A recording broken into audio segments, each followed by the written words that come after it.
have a gun problem in this country. A lot of people sharing that message right now. The parents of children lost in the Sandy Hook massacre are speaking out right now, offering words of advice to the parents who lost their children in Tuesday's massacre in Texas. Channel 3 Eyewitness News reporter Patricia Del Rio is joining us live right now from a playground in Hartford dedicated to one of the victims of Sandy Hook. Patricia has more on what they had to say.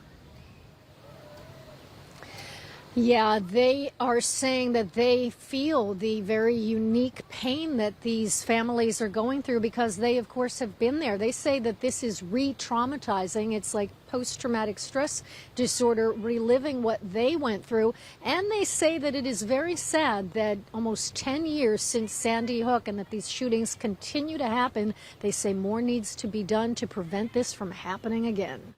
Our hearts are absolutely with the Uvalde community.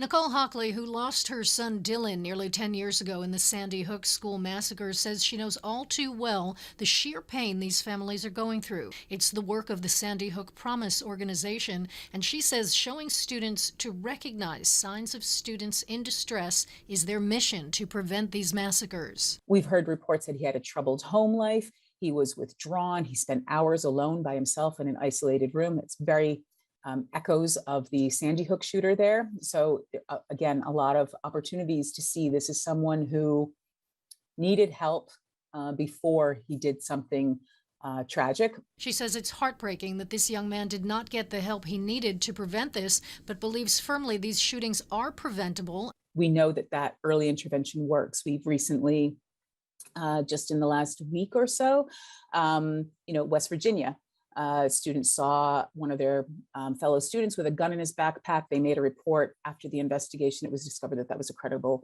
planned school shooting plot that they actually intervened on.